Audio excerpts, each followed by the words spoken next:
Bonjour à toutes et à tous. Bonjour. Nous avons lancé ce webinaire et nous attendons simplement que le nombre de participants total se connecte. Il est en train d'augmenter assez rapidement, ce qui est plutôt une bonne nouvelle.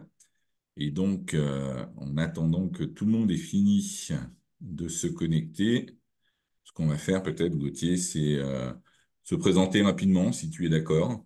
Je t'en prie. Eh ben, allez, je commence et puis je te céderai la parole.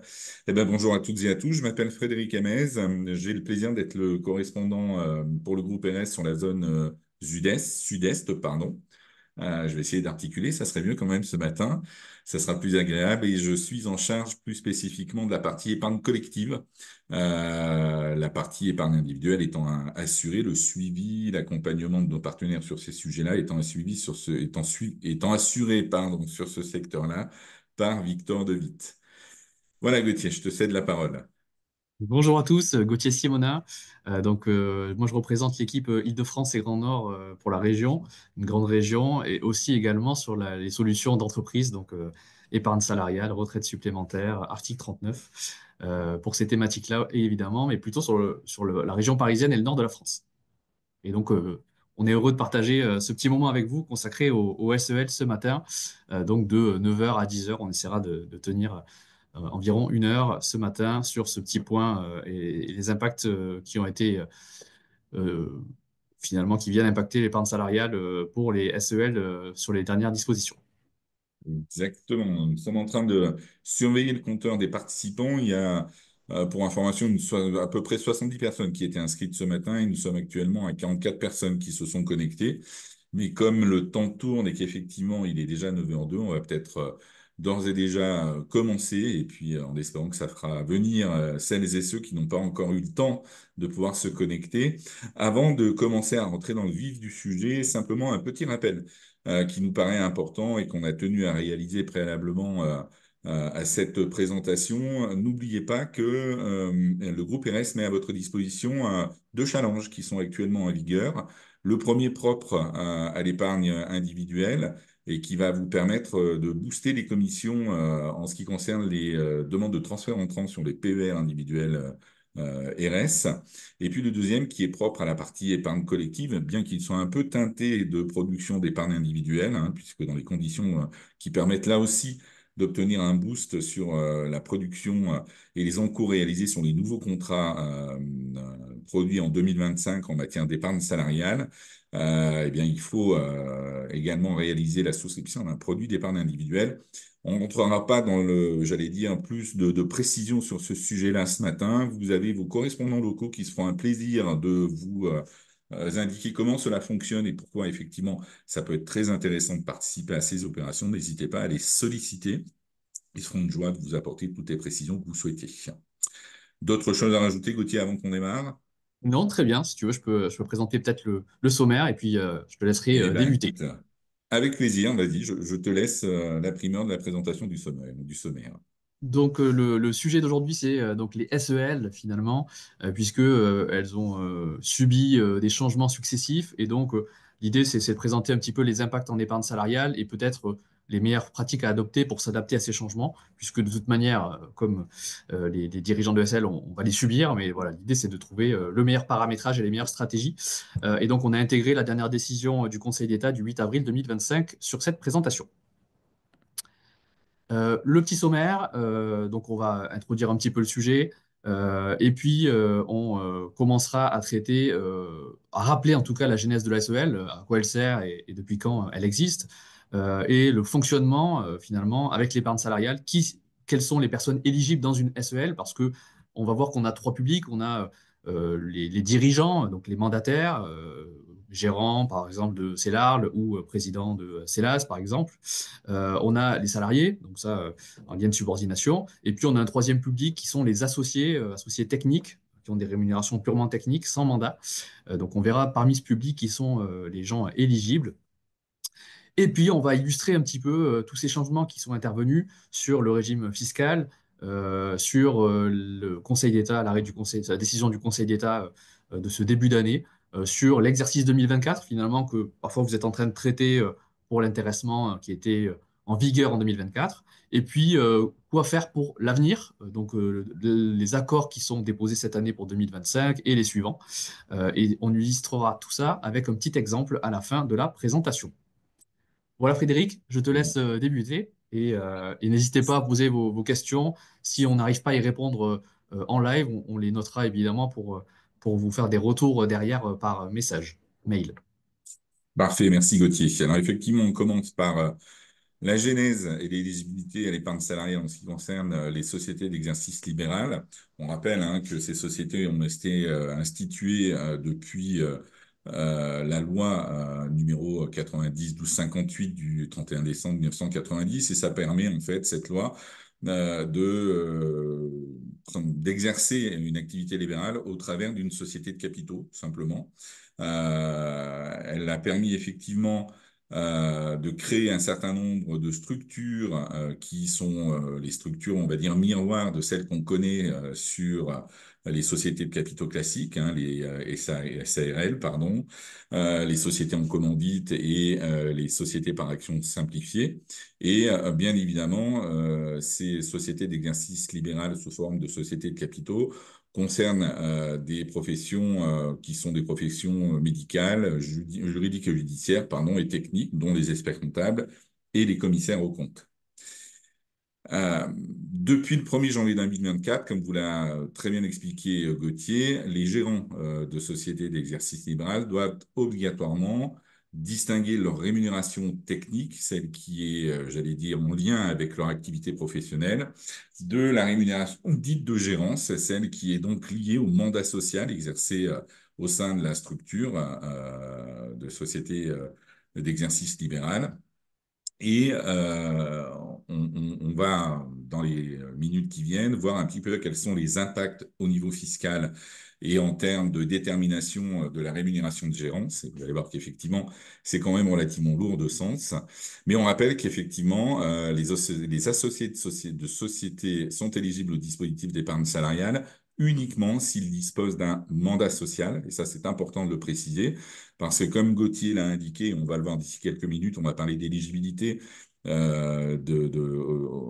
j'allais dire, en termes de solutions d'épargne salariale des différents intervenants sur ce type de société-là. On rappelle que les seules structures qui aujourd'hui permettent de bénéficier d'un dispositif d'épargne salariale en étant associé non, j'allais dire, accompagné d'un mandat social, ce sont les SCM, hein, et encore SCM si on est associé en direct en tant que professionnel libéral de la SCM. Donc, ce rappel est quand même important parce que effectivement, il ne s'agit pas d'être simplement associé d'une société d'exercice libéral pour pouvoir disposer des dispositifs d'épargne salariale. Il faut, et c'est impératif, avoir un mandat social. Alors, on a souhaité, sur cette diapositive, vous faire un rappel des différentes cibles à privilégier en matière d'épargne salariale. Et effectivement, on fait apparaître, on va dire, les sociétés types qui sont appétentes à la mise en place de ces solutions, avec en premier lieu les entreprises familiales sur lesquelles on va pouvoir décliner l'intégralité des solutions d'épargne salariale, que ce soit des enveloppes PEI, PERECOI, des accords de participation volontaire aux bénéfices ou bien des accords d'intéressement. Dans un second temps, les professionnels fortement fiscalisés et qui sont logés au sein d'une holding. Alors attention, en ce qui concerne les holdings, on ne rentrera pas dans le détail aujourd'hui, mais parmi les solutions qui sont proposées, l'intéressement va être à manipuler avec précaution. Et puis effectivement, les TNS, et notamment ceux qui exercent au travers de sociétés d'exercice libéral, sont bien évidemment des cibles privilégiées en matière d'épargne salariale. Les TPE, PME à la recherche de solutions pour recruter, motiver et fidéliser les collaborateurs avec bien évidemment, j'allais dire, un focus depuis cette année, notamment pour les PME qui emploient entre 11 et 49 collaborateurs salariés dans la mesure où elles sont directement impactées par la loi partage du profit et l'obligation qui consiste à pouvoir mettre en place une ou plusieurs solutions de partage de la valeur dans cette typologie d'entreprise. Là aussi, on ne trouvera pas trop dans le sujet aujourd'hui. Et puis, dans j'allais dire un quatrième mouvement, les entreprises déjà équipées, parce que effectivement, l'épargne salariale, ce sont des solutions qui sont transférables et donc, effectivement, on peut changer d'interlocuteur, ce qui peut être un biais. Le travail a été fait puisque visiblement la sensibilisation a été réalisée par le concurrent. Le dispositif existe. Eh bien, il n'y a plus qu'à essayer de faire en sorte de transférer le dispositif chez vous pour permettre à votre prospect de devenir client épargne salariale de votre cabinet. Et on l'espère, bien évidemment, au travers de solutions portées par le groupe RS. Là aussi, un rappel rapide de l'efficacité sociale et fiscale des flux liés à l'épargne salariale. Hein, c'est un graphe que l'on a pour habitude de présenter parce que très représentatif, j'allais dire, de la création de valeur liée aux différents flux d'épargne salariale. L'idée, c'est de représenter donc 1 000 euros dépensés sous différentes formes, soit sous forme de salaire, soit sous forme de revenus pour un travailleur non salarié, soit sous forme d'épargne salariale lorsqu'elle est récupérée, hein, puisque effectivement, parmi les flux d'épargne salariale, on va parler d'abondement, mais on va pouvoir parler également de primes de participation ou et de primes d'intéressement qui peuvent être placées sur les PUI Péricoï, mais qui peuvent être également récupérées si le bénéficiaire le souhaite. Et on a essayé d'illustrer ici avec des hypothèses de calcul en ce qui concerne les charges sociales patronales et salariales lorsqu'on est face à 1 000 euros dépensés sous forme de salaire et en ce qui concerne les charges sociale, on va dire, et le taux marginal d'imposition lorsqu'on est en phase d'un TNS, ben, l'efficacité créée par les 1 000 euros dépensés par l'entreprise en fonction de ces conditions que vous voyez apparaître dans les hypothèses de calcul. Et force est de constater que il n'y a pas photo, hein, l'épargne salariale, qu'elle soit perçue ou qu'elle soit investie ou versée sous forme d'abondement sur un PUI et PERCOI, eh ben, sont des solutions qui génèrent le plus de création de valeur.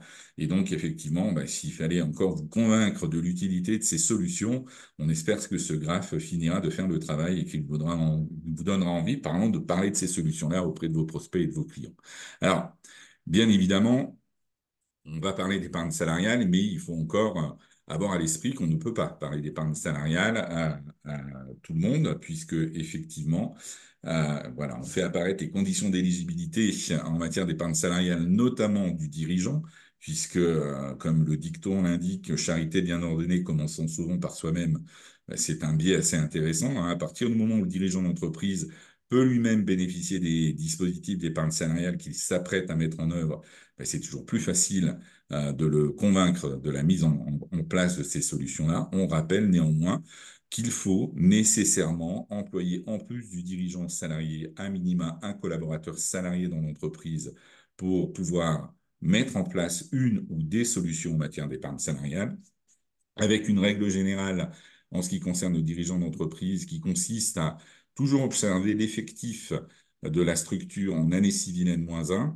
et effectivement, on nous indique qu'il faut avoir au moins un salarié à temps complet sur un mois au cours de l'année civile N-1 pour que le dirigeant soit éligible à la solution ou aux solutions d'épargne salariale qu'il instaure au sein de sa structure en année N, avec une tolérance qui est prévue par la Direction générale du travail et la Direction de la sécurité sociale, sauf erreur de ma part, elle n'est pas encore inscrite dans le texte de loi, ça ne saurait tarder, qui nous indique qu'effectivement, lorsque dans l'entreprise, il y a un collaborateur salarié unique employé à temps partiel, eh bien, il faut que ce collaborateur salarié ou plusieurs collaborateurs salariés, ça peut être deux par exemple, aient été présents sur une période de 6 mois consécutifs ou non au cours de l'année civile N-1 pour permettre aux dirigeants d'entreprise d'être bénéficiaires des solutions d'épargne salariale qu'il instaure en année N au sein de son entreprise.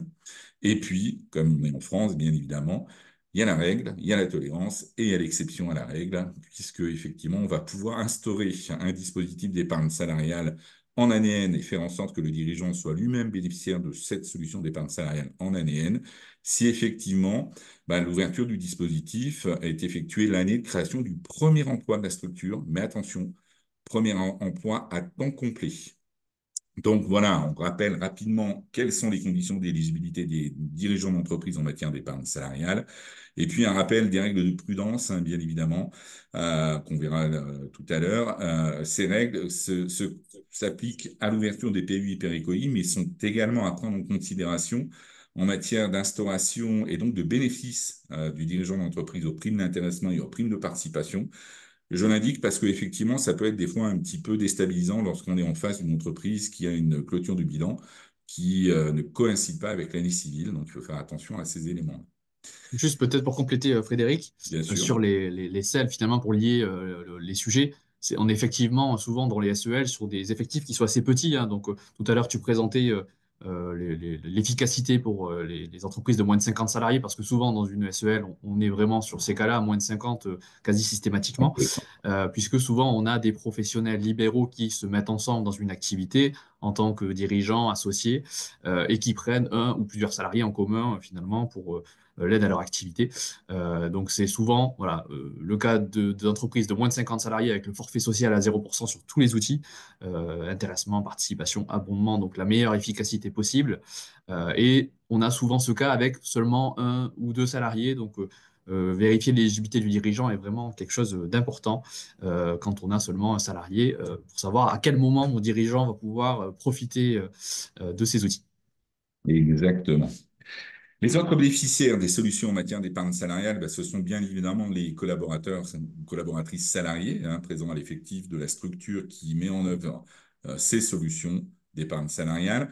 On rappelle que là, les conditions d'éligibilité en matière de, j'allais dire, public salarié sont beaucoup plus simples, puisqu'il suffit d'avoir une condition d'ancienneté de 3 mois maximum dans l'entreprise pour pouvoir être bénéficiaire et participer éventuellement aux solutions d'épargne salariale instaurées au sein de l'entreprise, PUI, Pérécoï, par exemple, avec une possibilité, hein, de ramener cette ancienneté à moins de 3 mois, mais en aucun cas en termes d'augmentation de mois de présence au sein de l'entreprise. Ça, on ne peut pas, mais on peut diminuer les 3 mois maxi. On rappelle effectivement que les salariés peuvent être embauchés en CDD ou en CDI à temps complet ou à temps partiel et que les apprentis et les contrats, on va dire, de professionnalisation sont aussi éligibles en matière d'épargne salariale à partir du moment où il y a un autre ou une autre collaborateur et collaboratrice salariée au sein de l'entreprise, hein, puisque effectivement, si le seul salarié de l'entreprise est l'apprenti ou le contrat de professionnalisation, malheureusement, on ne pourra pas instaurer le dispositif d'épargne salariale. Ce ne sera pas possible, hein, tout simplement parce que techniquement, on ne prend pas en considération, pas nous, mais le législateur, ce type de contrat de travail dans ce qu'on appelle le calcul des effectifs de l'entreprise pour la détermination des effets de seuil.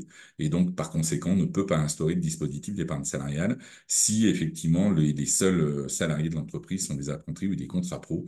Et puis, un focus un peu particulier, parce qu'on l'oublie de temps en temps, le conjoint collaborateur ou le conjoint associé, hein, qui, à partir du moment où dans la structure, on a présence d'un collaborateur salarié, en plus du dirigeant et en plus du conjoint collaborateur ou associé, a lui aussi accès au dispositif d'épargne salariale. Et ça, c'est très important parce qu'effectivement, on constate que, on a un peu tendance à oublier ce conjoint collaborateur ou salarié. Donc, on a souhaité de nouveau faire apparaître le fait qu'il pouvait, bien évidemment, être bénéficiaire des solutions d'épargne salariale portées par la structure qui décide de leur instauration. Ouais, Frédéric, juste sur la slide précédente, hein, une grande précision, mais qui est vraiment très importante parce que c'est très particulier pour les SEL, c'est que on l'a dit, hein, mais on le rappelle et on le martèle, tout en bas, attention, les associés non mandataires, donc les associés qui exercent des fonctions techniques mais qui n'ont pas de mandat social, ne sont pas bénéficiaires. C'est pour ça qu'on ne les retrouve pas dans une brique à droite. Donc attention, hein, Exactement. vraiment, et c'est vraiment le cas très spécifique dans les SEL, c'est qu'avant on avait des professionnels qui étaient en BNC, en entreprise libérale BNC, entreprises individuelles, qui sont passées en SEL. Et du fait de passer à SEL, finalement, ils perdent le bénéfice d'épargne salariale parce que avant, ils étaient bénéficiaires en direct dans l'entreprise individuelle. Le fait de passer à un SEL, mais de ne pas avoir de mandat, s'il n'y a qu'un seul gérant parmi tous les associés, un seul associé gérant et les autres ne sont pas, ne sont juste associés, ils perdent le bénéfice. Donc ça, c'est très important de faire attention à ça parce que la SEL Exactement. a une implication ici qui est assez marquante quand on a parfois 10 associés, un salarié. On se dit, tiens, ça va être génial, je vais pouvoir faire des choses très sympas. Ben non, parce que je n'ai qu'un seul gérant. Donc finalement, j'ai que le gérant qui est Exactement. éligible et j'ai que le salarié. Donc j'ai 9 personnes qui sont peut-être sur le carreau parce qu'ils ne sont qu'associés. Exactement. Tu as tout à fait raison de préciser ce point-là. On le dit, on le redit, hein. La seule façon, la seule structure qui autorise aujourd'hui des associés à être éligibles à l'épargne salariale alors qu'ils n'ont pas de mandat social, c'est la SCM. Et là, effectivement, malheureusement, sur la CEL, c'est une précision qu'il est important d'apporter et d'avoir à l'esprit. Alors, on continue avec l'introduction des récentes évolutions en ce qui concerne, on va dire, le nouveau régime fiscal applicable pour les sociétés d'exercice libéral. Et on rappelle le BOFIP du 15 décembre 2022, sur lequel effectivement l'administration avait fixé un nouveau régime fiscal en ce qui concerne les sociétés d'exercice libéral, avec, j'allais dire, une mise en place, une application à partir de janvier 2023, mais une tolérance jusqu'au 1er janvier 2024. Et effectivement, une modification qui est intervenue également, ou en tout cas une précision en début d'année 2025, avril 2025, que l'on va aborder hein, dans les différentes diapositives qui arrivent, sur lequel on a remis en cause effectivement plusieurs éléments de doctrine relatifs à ce nouveau régime. Et on va voir qu'effectivement, bien, on est venu supprimer l'application forfaitaire d'un pourcentage de rémunération au titre de la fonction de gérance et que ça va malheureusement générer peut-être un peu de soucis et en tous les cas de questions qu'on va devoir se poser sur ces éléments-là. On rappelle que les modifications apportées par la décision du Conseil d'État du mois d'avril de cette année n'ont pas d'effet rétroactif et qu'elles s'appliquent donc dès les revenus 2025. Important là aussi de l'avoir à l'esprit. Alors on va rentrer un petit peu plus dans le détail effectivement de ces évolutions.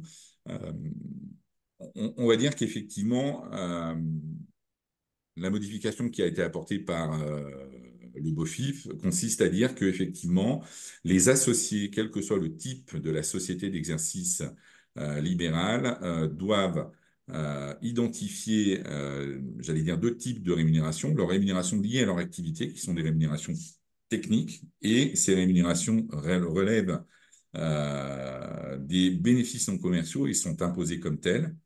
Et effectivement, ça c'est quand même une modification non négligeable. Et on rappelle que pour les gens de CELAR, une distinction est opérée entre la rémunération technique qui donc est considérée comme du BNC et qui sera imposée comme telle, pardon, et la rémunération de gérance qui, elle, va pouvoir bénéficier, on va dire, de l'article 62 et donc être considérée comme une rémunération, entre guillemets, assimilée salariée.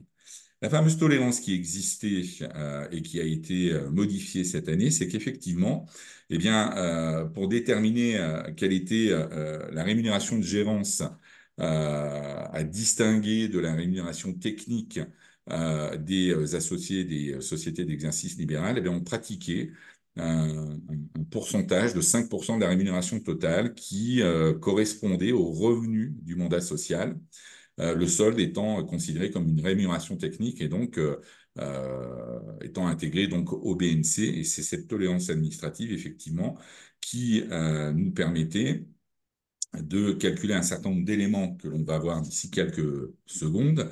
Mais on rappelle avant cela qu'effectivement, eh bien, les impacts sur les plafonds retraite avant et après la réforme, en ce qui concerne par exemple les CELAS, eh bien, le traitement fiscal des rémunérations était un traitement, on va dire, assimilé salarié, alors que le traitement social, on considérait qu'effectivement, le dirigeant et le mandataire social et des sociétés travaillant salariés. Ce qui veut donc dire que sur une CELAS, eh bien, on n'avait pas accès à la défiscalisation liée à l'article 154 bis du Code général des impôts, alors qu'effectivement, après la réforme, eh bien, la rémunération technique du dirigeant va être considérée comme une rémunération telle qu'elle peut être perçue par un TNS, donc un BNC, et donc on va pouvoir avoir accès à l'article 154 bis du Code général des impôts pour la partie rémunération technique. Sur les CELARD, bien évidemment, là aussi, la réforme est venue impacter les choses. Avant la réforme, les associés et gérants majoritaires euh, étaient considérés comme des rémunérations de travailleurs non salariés. Après la réforme, c'était également le cas pour les associés et gérants minoritaires, égalitaires, et donc accès aux bénéfices de l'article 154 bis pour la rémunération technique, en plus de la rémunération du mandat social. C'est effectivement la modification qui a été apportée par le BOFIP. Et les changements en matière d'éligibilité au dispositif d'épargne salariale sont celles qu'on va voir apparaître ici. On rappelle effectivement que la règle concernant l'éligibilité des associés de sociétés d'exercice libéral n'a pas évolué, Comme vous l'avez très bien dit tout à l'heure, Gauthier, seuls les associés d'un titulaire d'un mandat social peuvent participer et bénéficier des dispositifs d'épargne salariale qui sont mis en œuvre par la SEL. Un associé sans mandat est donc exclu de fait du bénéfice de l'épargne salariale. C'est important de le rappeler. En revanche, effectivement, eh bien, on va illustrer ici ce qu'il était possible jusqu'en 2024 de prendre en considération en ce qui concerne l'assiette de versement, notamment sur le PUI. Hein, puisqu'on rappelle que sur un PUI, pour pouvoir effectuer un versement volontaire qui déclenche de l'abondement, on est limité au titre du versement volontaire à 25% de la rémunération de la personne qui verse et qui est servie par l'entreprise qui a instauré le PUI. Et donc, au titre de l'année 2024, la tolérance de ce fameux 5% de la rémunération annuelle globale faisait qu'effectivement, bah, les 25% calculés sur la rémunération du gérant de la CELAR étaient donc calculés sur 25% de 5% de la rémunération globale. C'est comme ça qu'on arrivait à déterminer si effectivement eh bien, quel était le montant affecté au PUI et quel était le montant qui permettait de déclencher de l'abondement sur le PUI. Et d'ailleurs, on verra en toute fin de présentation un exemple chiffré qui illustre ce propos. Ce qui sous-entend, Frédéric, évidemment, que les BNC ne comptent pas hein, pour le plafond des 25%. Quand on a des fonctions techniques et des Exactement. fonctions de mandat social, du coup, les revenus majeurs qui représentent les fonctions techniques ne comptent pas. Donc, on applique bien le plafond des 25% que sur le mandat social. Et donc là, on voit qu'on avait ce forfait de 5% qui était encore exploitable en 2024, qui est petit, mais qui était là. Exactement. Les impacts en matière d'accord d'intéressement pour l'année 2024. Effectivement, là, il y a un impact qui est beaucoup plus conséquent que l'impact éventuel des 25% sur les 5% de la rémunération annuelle brute qui permettent de déterminer le versement volontaire affecté au PUI pour déclencher de l'abondement, puisqu'effectivement, ben, pour déterminer le plafond collectif de la prime globale d'intéressement, les fameux 20% de la masse salariale, eh bien, seule la rémunération du mandat social sur l'exercice est prise en compte, soit 5% du revenu global pour l'année 2024. Les revenus techniques ne sont donc pas pris en compte, ce qui a comme effet donc de diminuer fortement le plafond on va dire, global de la prime d'intéressement. Et effectivement, bah, ça a été un sujet de bon nombre de questions cette année qui nous ont été transmises par nos partenaires et effectivement bah, un impact à la baisse sur les montants globaux de primes d'intéressement, les montants globaux pardon, de primes d'intéressement à distribuer lorsque les selles étaient équipées d'accords d'intéressement. Les règles en matière de répartition de primes d'intéressement, on rappelle qu'effectivement, hein, hormis la répartition égalitaire qui n'apparaît pas d'ailleurs dans nos accords d'intéressement type, on a deux types de rémunération de la prime globale d'intéressement, une répartition pardon, au prorata de la rémunération et une répartition au prorata du temps de présence. Alors effectivement, bien, en ce qui concerne la rémunération, la répartition au titre de la rémunération, là aussi, on va pouvoir avoir un impact à la baisse en ce qui concerne le mandataire, puisque seule la rémunération du mandat social peut être prise en compte lors de la répartition au prorata de la rémunération. Donc, les fameux 5% de tolérance administrative qui sont donc à prendre en considération au titre de l'année 2024.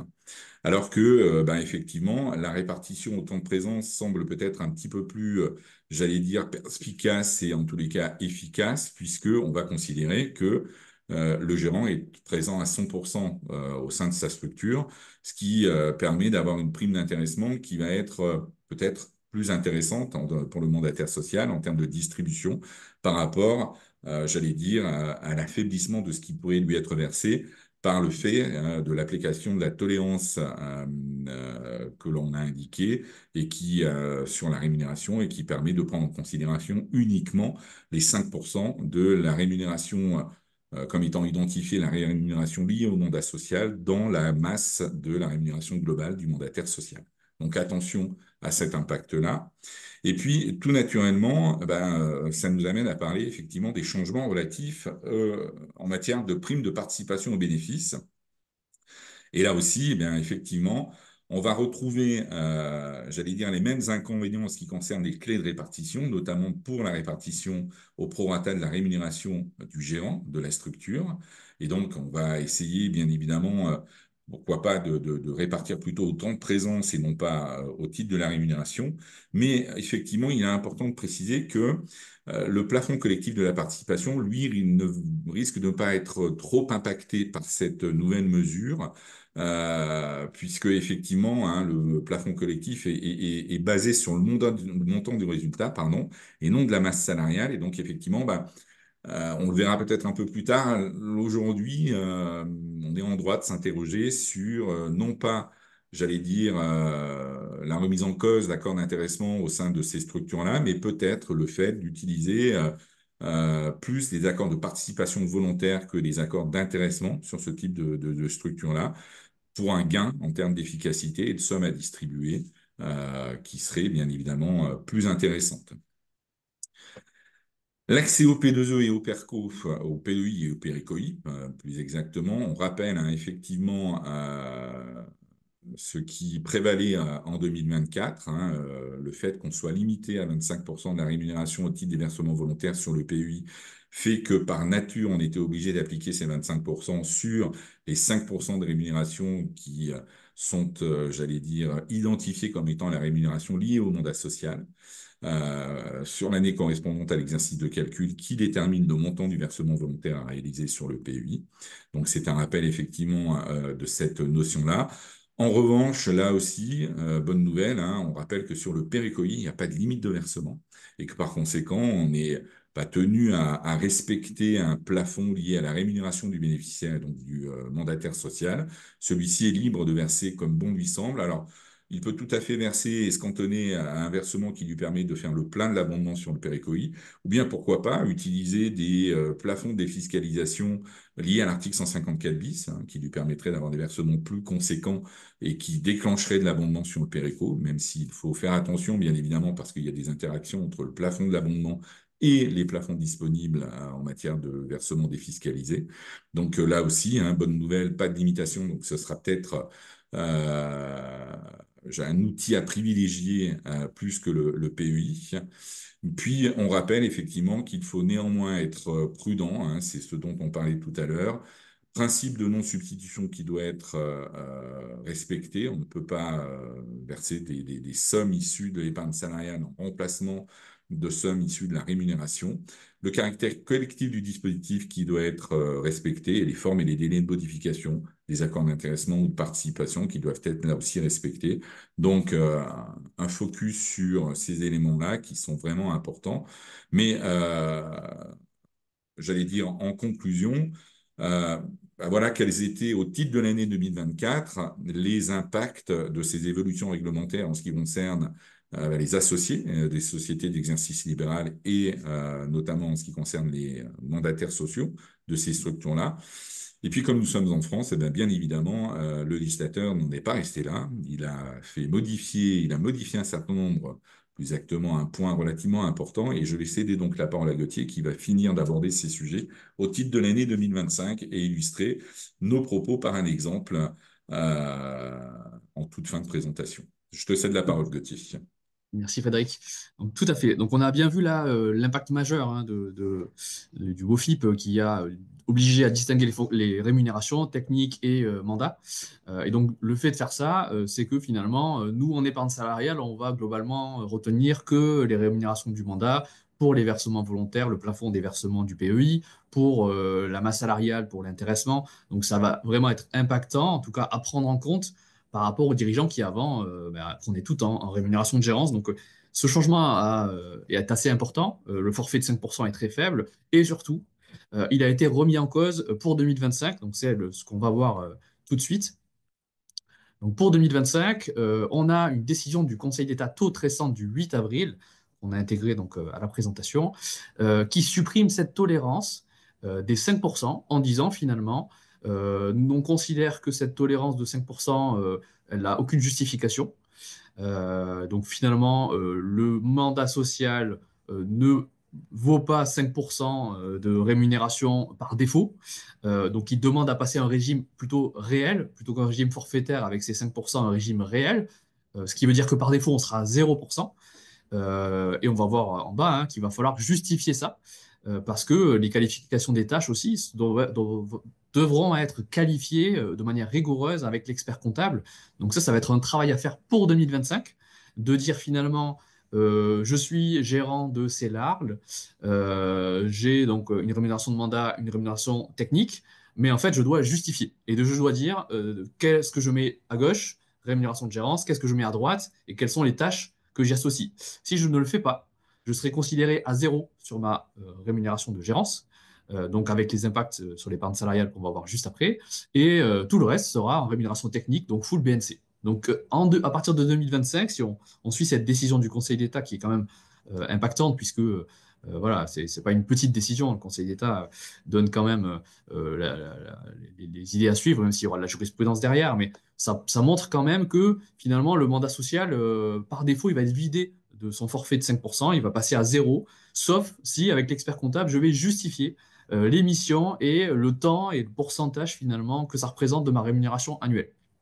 Donc ça, c'est important d'en parler quand vous avez des clients qui sont en SEL, parce qu'il va falloir faire ce travail dès le début d'année pour pas avoir de mauvaises surprises finalement sur les distributions futures qui auront lieu cette année ou l'année prochaine pour ceux qui font de la participation et de l'intéressement.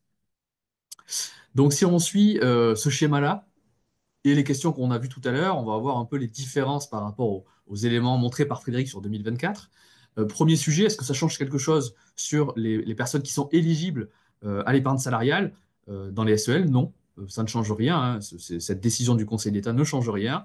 Toujours pareil, on a les salariés qui sont bénéficiaires dans une SEL et puis on a les associés titulaires d'un mandat social. Les associés purs, fonctions techniques, eux, sont toujours exclus. Donc là, cette décision n'a rien changé. Par contre, bah, on va avoir un changement sur le plafond des versements volontaires qui déclencherait de l'abondement dans un PEI, PE, PEI. Ce plafond de 25%, bah, on ne l'appliquera plus sur le forfait de 5%, mais en fait, par défaut, ça sera 25% de zéro. Sauf si le client dit, bah non, avec mon expert comptable, j'ai bien fait mon tableau avec, d'un côté, ma rémunération de mandat, avec ces missions-là associées et tel pourcentage de ma rémunération, et en face, j'ai justifié du reste qui passe en technique. Donc, si on ne fait pas ça, ben en fait, ça sera application de 5% de zéro. Donc, ça, attention, pour tous les clients qui font des versements volontaires juste pour déclencher l'abondement, il faut leur dire de bien justifier leur rémunération et de bien déterminer le pourcentage finalement qui est retenu, qui pourrait être supérieur à 5%, mais qui doit être vraiment justifié par rapport à, de manière rigoureuse, leur mission au quotidien au sein de la société. Si on passe sur l'intéressement et la participation, ben, ça va être finalement assez lié. On va regarder le plafond de l'intéressement, le plafond collectif qui nous sert à déterminer combien la SEL va pouvoir reverser aux salariés et aux dirigeants bénéficiaires. Ben, ce plafond-là, on va l'appliquer sur la masse salariale des collaborateurs salariés et on va rajouter toujours la rémunération issue du mandat social. Et on l'a dit, par défaut, elle est zéro. Elle est de 0%. Donc là aussi, si on fait un accord d'intéressement, très important de déterminer ce pourcentage du mandat social dans la rémunération globale du dirigeant et de justifier les missions en face. Donc là aussi, pour l'intéressement, ce travail-là est vraiment important. Donc il est important pour les versements volontaires avec le plafond sur le PEI et il est important pour la masse salariale qui servira de base de calcul pour le plafond d'intéressement. Si on regarde les modes de répartition, temps de présence et rémunération, bah là, finalement, ça ne change pas grand-chose, puisque, on l'a dit, à la rémunération, euh, la- le, le dirigeant, finalement, va être assez... hop, je raffiche la slide. Hop. À la rémunération, le dirigeant... Hop, Frédéric, je ne sais pas si c'est toi qui passe la slide. Hop. On était sur l'intéressement. Donc, sur le prorata à la rémunération, C'est pas moi, oui. euh, ce qui est toujours important, c'est que finalement, le dirigeant va être assez affaibli parce qu'on ne prend en compte que sa rémunération de mandat social. Donc, on l'a dit, on n'aura pas de forfait à 5%, mais ça donnera un pourcentage qui est assez faible par rapport à sa rémunération technique. Donc, on aura toujours intérêt, comme avant en 2024, à privilégier le temps de présence, puisque là, le gérant, ben, avec son mandat, va être considéré par défaut à 100% du temps. Donc toujours le temps de présence à privilégier. Le fait que le forfait passe de 5 à 0% ne va pas changer grand-chose. C'est le temps de présence qui sera toujours le plus favorable.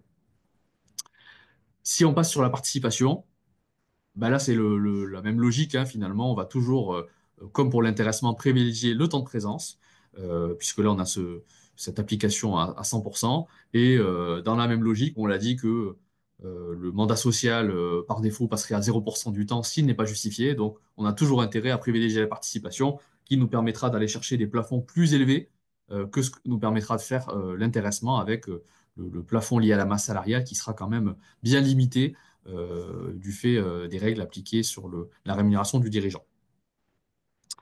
Ici, pour les versements volontaires du PE et du PERECO, c'est un petit rappel, on l'a vu juste avant, mais là, c'est toujours important de le préciser.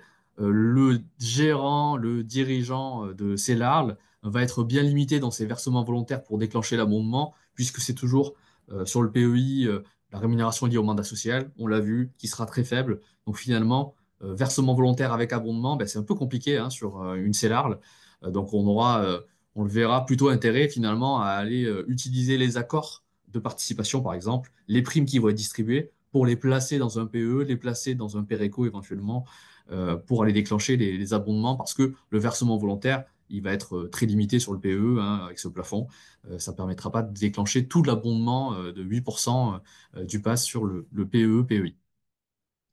Donc ça, c'est pour l'application des règles. Donc on a vu, en fait, c'est principalement cette suppression du forfait de 5%.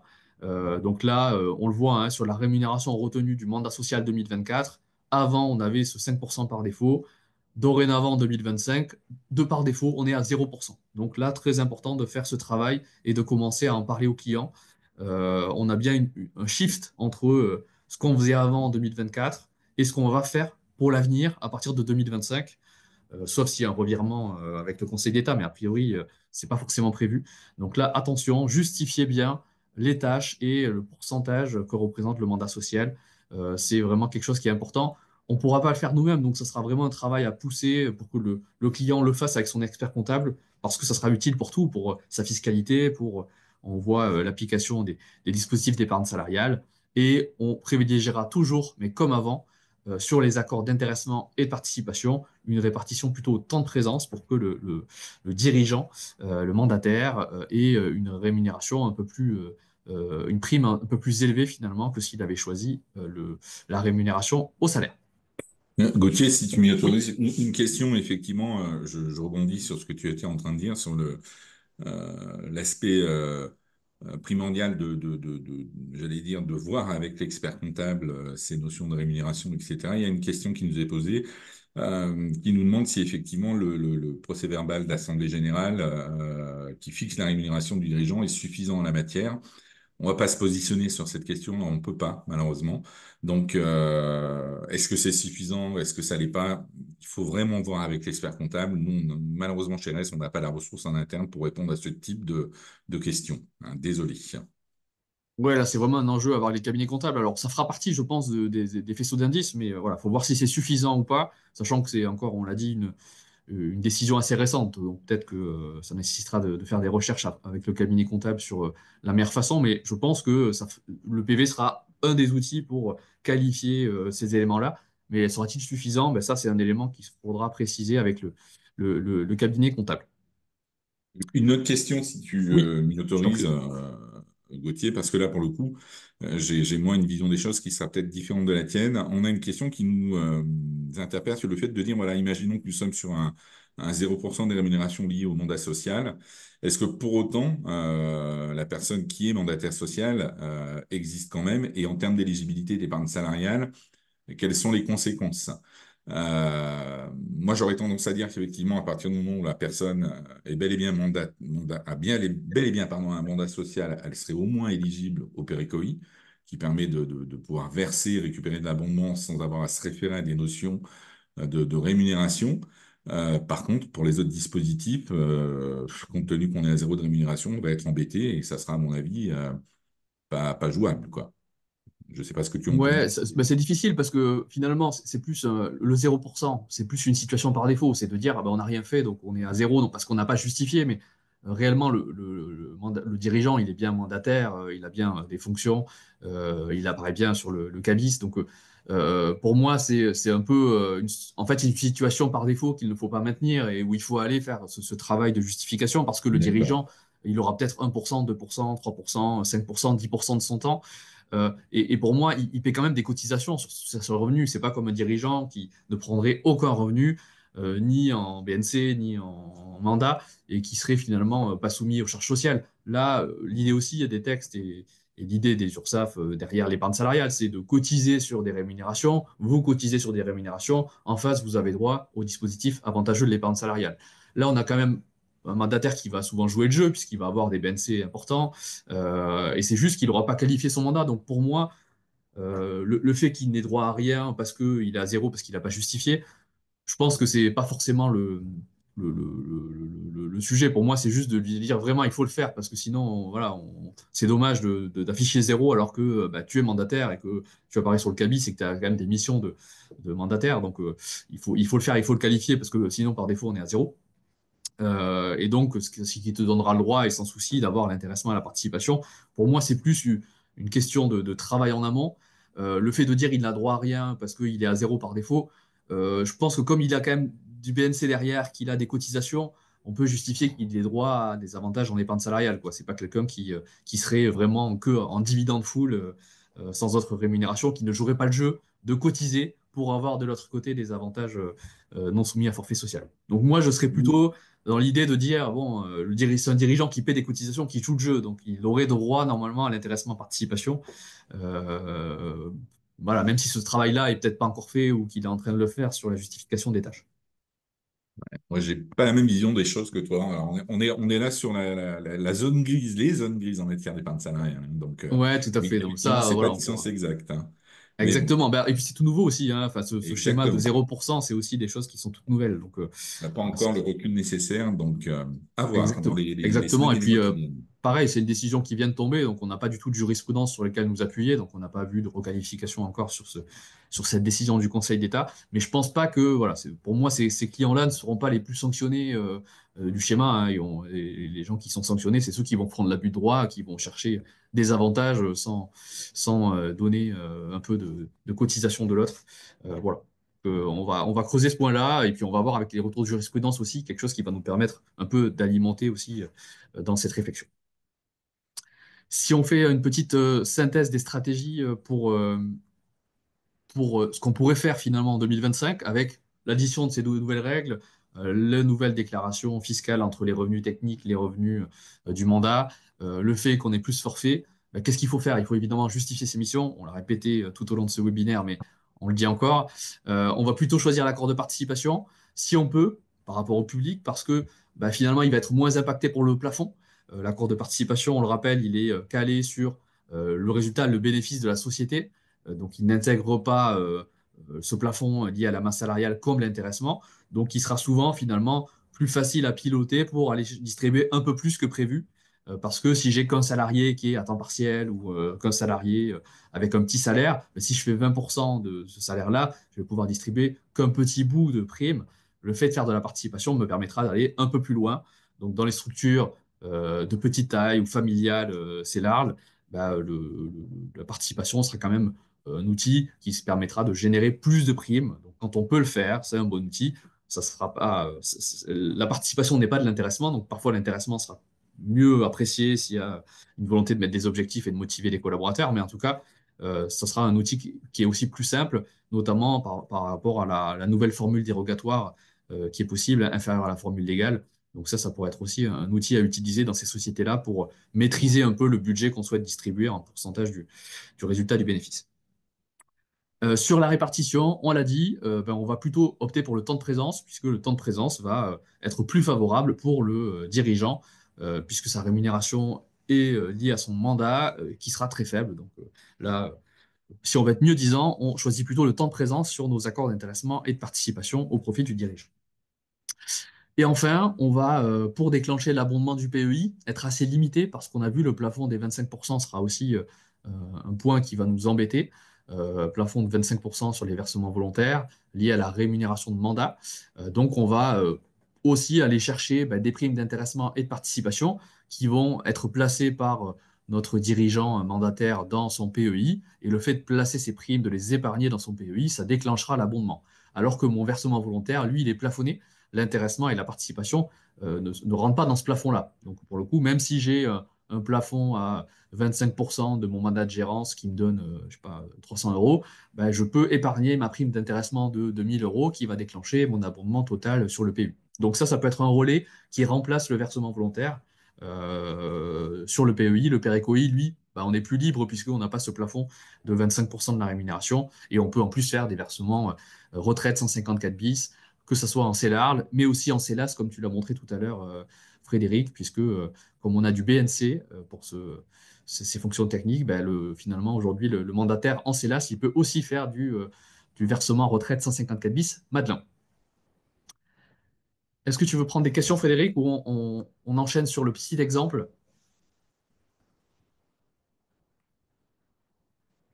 Voilà, j'ai des petits soucis d'activation de mon micro. Non, on peut effectivement répondre à quelques questions.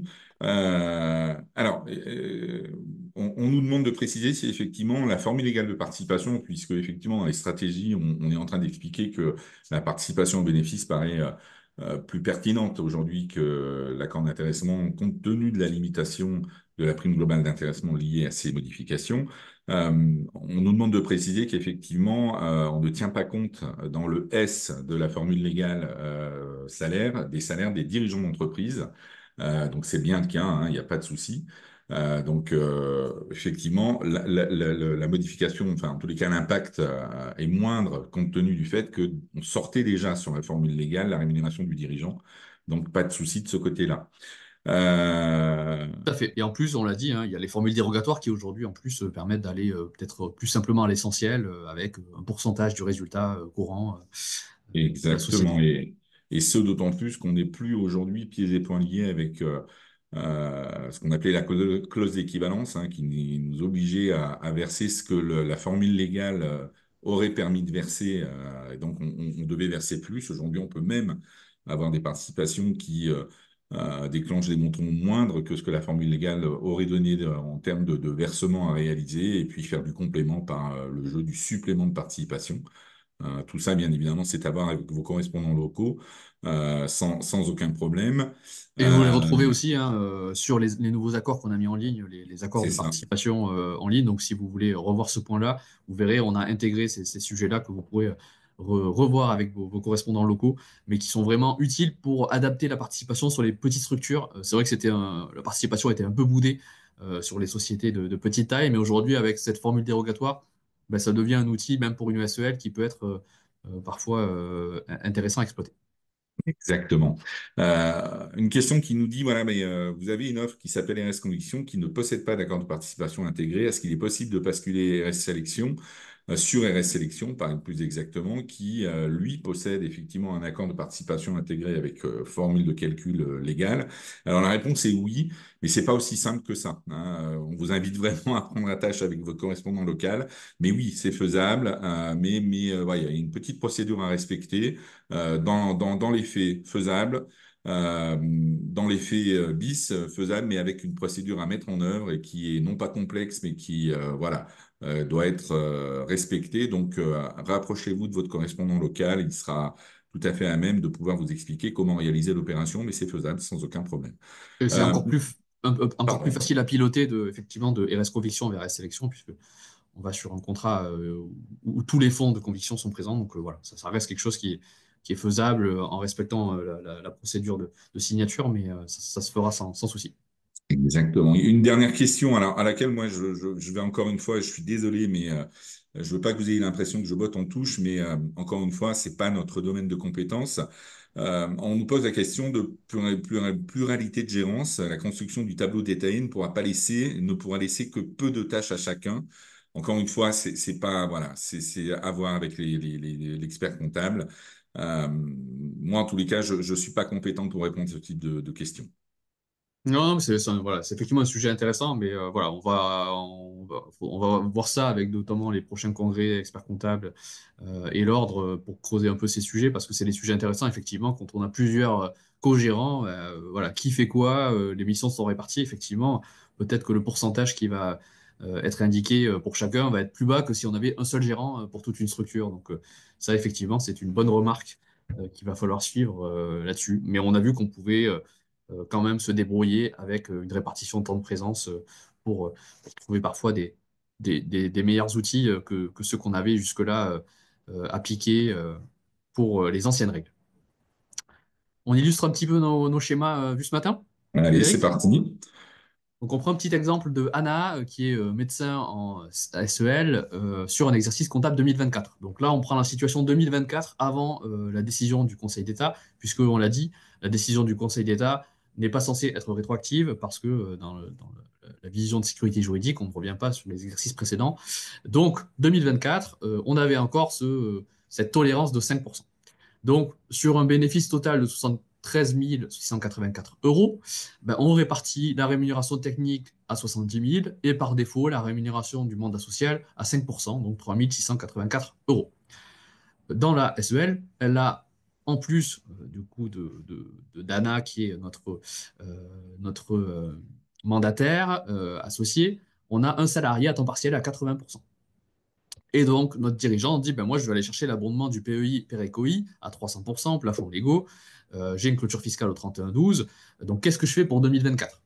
Donc, dans ce cas-là, on lui rappelle qu'attention, le versement volontaire, ben, il est plafonné sur le PEI à 25% de la rémunération liée à son mandat social, tolérance des 5%, ce qui fait finalement un plafond assez faible. Donc, c'est là qu'on voit l'impact finalement de ce changement-là de distinction des rémunérations techniques et mandat social, c'est qu'aujourd'hui, ben, même si elle fait 73 000 euros 684 qui était avant ces changements-là de la rémunération de gérance, hein, ben, aujourd'hui, on ne retient plus que 3 684 pour le plafond, ce qui fait que notre versement possible de 921 euros ne nous permet pas d'aller chercher les 8% du pass qui en 2024 était à 3 709,44. Donc, finalement, on ne peut pas, par versement volontaire, aller chercher tout l'abondement du PEI, ce qui est dommage.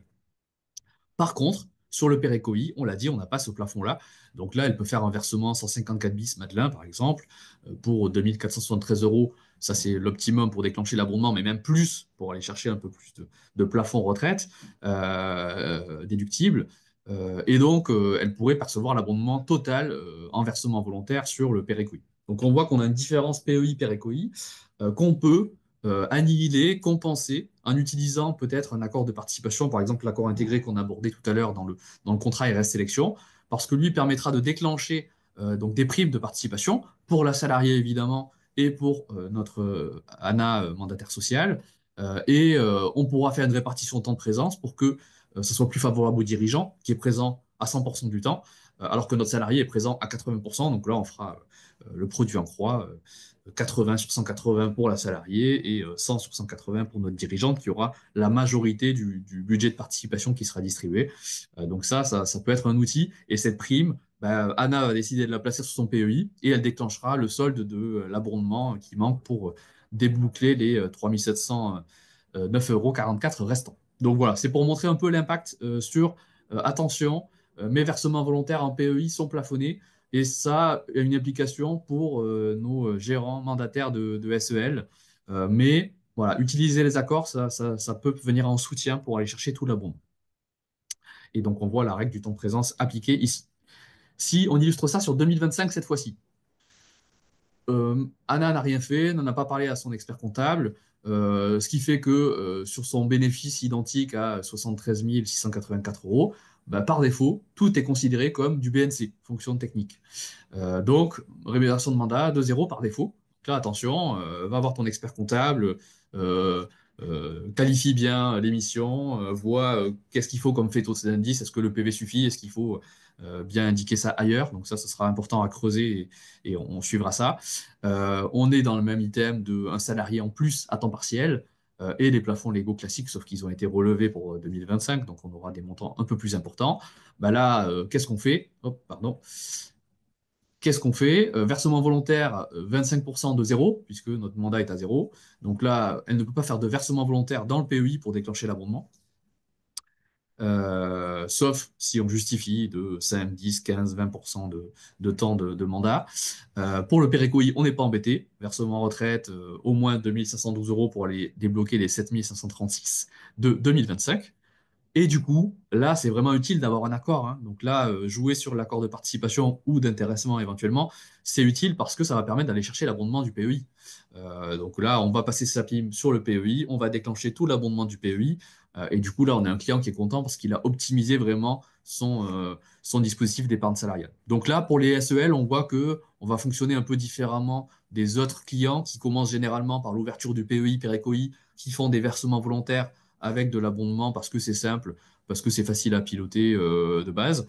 On voit que pour les SEL, finalement, on va devoir tout de suite se dire, bah, tiens, est-ce qu'on ne met pas tout de suite un accord de participation ou d'intéressement? Parce que sinon, on va être vite limité sur le déclenchement de l'abondement.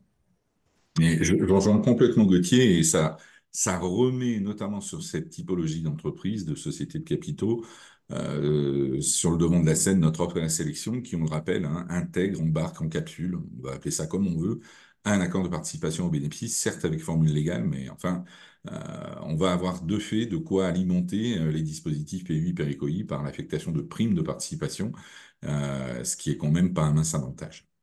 Tout à fait. Et en plus, ce qui est important, c'est de préciser qu'on a du coup cette gestion du temps de présence qui est très importante pour du coup l'utilisation des accords d'intéressement participation. Donc ça, c'est vraiment un outil qui est très utile. Pour conclure ce webinaire, on peut rappeler que nos équipes juridiques nous vous ont concocté un petit guide pratique des rémunérations des dirigeants que vous retrouvez sur l'extranet dans la catégorie fiches techniques, donc formation, fiches techniques, épargne salariale. Donc c'est un petit guide qu'on a mis en ligne là le mois dernier qui revient sur les SEL. Qu'est-ce qui se passe pour les SEL sur la prise en compte des rémunérations des dirigeants, sur le forfait des mandats, et qui revient aussi sur, tiens, quand j'ai un chef d'entreprise en BNC, est-ce que je prends en compte sa rémunération de l'année, sa rémunération de N-1 déclarée à l'IR? Quand j'ai un mandataire, est-ce que je prends sa rémunération déclarée à l'IR de l'année ou est-ce que je prends la rémunération de moisson? Parfois, on a toujours des petites confusions là-dessus. Au moins, cette fiche, elle vous clarifie la situation et on espère qu'elle sera d'une grande utilité. Gauthier, si tu m'y autorises, je voudrais rapidement, et après on clôturera ce webinaire et on vous remercie en tous les cas de l'avoir suivi jusqu'au bout et on espère qu'il vous aura été profitable. J'ai une question qui nous a été posée tout à l'heure, à laquelle j'ai mal répondu, qui concernait le challenge, donc j'y reviens, hein. On l'aura abordé au début, on l'aura abordé à la fin, et je pense que la question était de savoir si le versement réalisé sur un Péréco en compartiment 1 était considéré comme la souscription d'un outil d'épargne retraite individuelle ou d'épargne individuelle qui, du coup, rendait éligible au challenge épargne collective? La réponse est non. Il faut vraiment ouvrir un dispositif d'épargne individuelle en plus des solutions d'épargne collective. Donc, Donc, il faut ouvrir, j'espère que cette voilà. fois-ci, que j'aurai bien Donc, répondu à la donc question. sous-entendu, un PER individuel ou une assurance vie. Et Ou donc, vous encore plus verrez qu'on a facile, une assurance aujourd'hui vie. Voilà. l'offre, notamment Spirica, qui est quand même très, très alléchante avec Exactement. des dizaines d'ETF, des structurés, des obligations datées. Donc, quelque chose de très intéressant à tester. N'hésitez pas. On vous remercie. Merci beaucoup. Merci Gauthier. Et puis, bien évidemment, pour toute question supplémentaire, n'hésitez pas à prendre attache auprès de votre correspondant local. Et on vous souhaite une excellente journée et un excellent week-end. Merci à tous. Au revoir. Au revoir.